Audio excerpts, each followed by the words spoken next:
J'ai eu la chance d'être né ici. J'ai eu la chance d'avoir eu des parents qui ont tout fait pour que je m'intègre. Mais vis-à-vis de ça, j'ai quand même toujours ressenti, comme mon collègue le disait, ce racisme, que ce soit à l'école, le regard des gens dans la rue.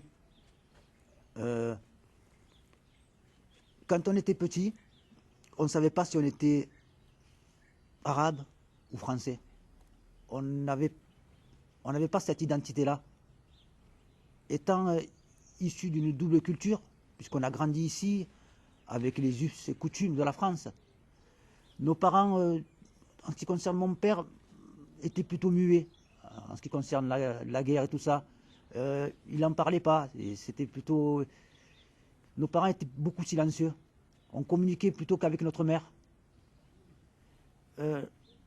Faut dire que nos parents étaient aigris de ce qu'ils ont vécu. Parce qu'eux-mêmes, quand ils sont arrivés ici en France, ils ont été dans des camps. Moi, je n'ai pas connu les camps, j'ai connu que les baraquements à partir de... C'était en 1974, je crois. Voilà, ouais. Voilà. On était logés dans des conditions atroces. Chez nous, il y avait des blattes et des cafards.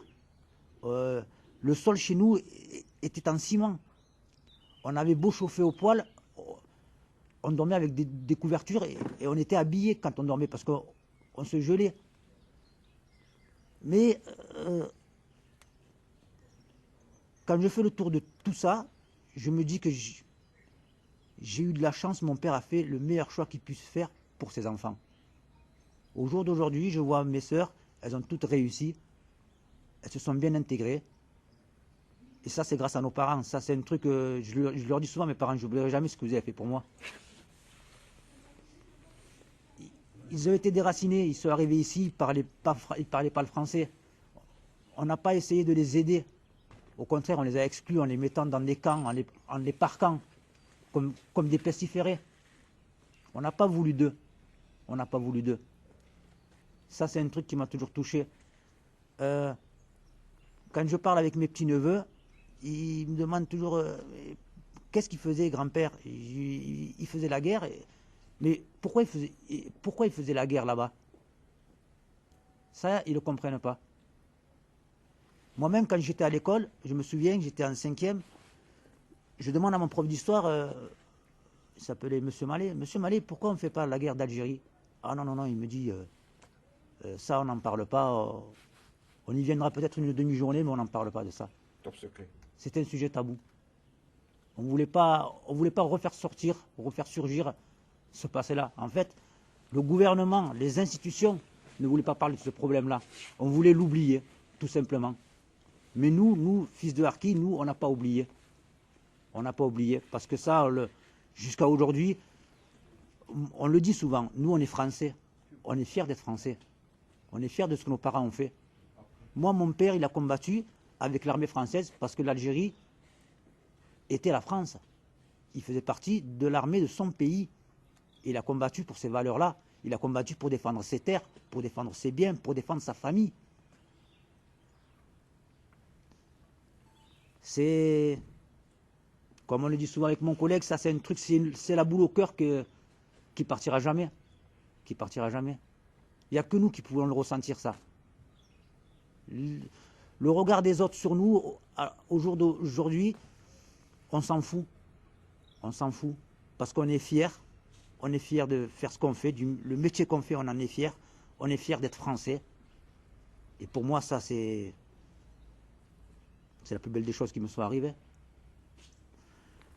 J'en parle avec ma soeur, des fois, je me dis, t'imagines, si on serait resté en Algérie, ben, on ne serait même pas vivant. On ne serait même pas né. Moi, quand je parle avec ma mère, elle me dit toujours, on n'a plus rien là-bas. Quand ils sont rentrés en France, mes parents, le gouvernement français séparait les veuves, séparait les malades. Moi, ma grand-mère, étant donné qu'elle était veuve, ils l'ont mis dans le camp de Bias, toute seule, loin de ses enfants. Le frère à ma mère était marié, donc lui, ils l'ont mis à Manosque. Ils l'ont écarté des autres enfants. Et les petits frères à ma mère, eux, étaient placés chez les pupilles de la nation. Ma mère a retrouvé ses frères, je crois, dans les années 70, donc c'est-à-dire 8 ans après. Pendant 8 ans, elle n'avait aucune lettre, aucun courrier. Elle ne savait même pas s'ils étaient morts ou vivants. Et tout ça, on le lit sur le visage de nos parents. On lit cette souffrance qu'ils ont eue. Mon père a fait un peu comme le père à mon collègue. Il est arrivé à un moment, un tournant de sa vie, où c'est qu'il a balancé ses médailles, où c'est qu'il a déchiré ses livrets militaires. Parce qu'il se disait, mais ici, on ne veut pas de moi, je suis un moins que rien. On s'est servi de moi et puis on m'a jeté, tout simplement. Ça, c'est... Je crois que c'est la majorité des harkis qui ont ce sentiment-là. Les derniers qui restent, surtout les derniers qui restent, quand ils voient que dans certaines villes de la France, la communauté harki est désœuvrée, n'a pas de travail, n'a presque plus aucun avenir. On ne s'est pas occupé de ces enfants qui étaient un peu à la dérive à cause justement des parents qui... On n'a pas aidé nos parents à s'intégrer pour qu'ils puissent eux automatiquement intégrer leurs enfants.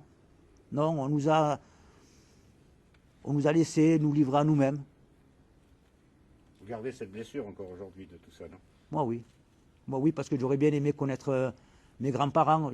J'aurais bien aimé dire à mes collègues à l'école, j'ai un grand-père, j'ai une grand-mère, mais je ne les ai jamais connus. Et c'est quand même triste, parce que pour avoir un bon noyau familial, c'est vrai qu'avoir un grand-père, une grand-mère, c'est important. Nous, on n'a pas eu cette occasion-là, on n'a pas eu cette chance-là. Moi, pour ma part, j'aurais bien aimé connaître 2 frères à moi que je n'ai pas connus, qui sont morts là-bas. C'est une blessure qui ne se refermera jamais, je crois. On est condamné à vivre avec. Et j'espère qu'on ne la transmettra pas à nos enfants, cette blessure-là. J'espère qu'on essaiera de garder la tête droite et le sourire. Pas ce côté que des fois on a un peu tous en tant que fils de harki, ce côté mélancolique, ce côté qu'est-ce qu'on est vraiment.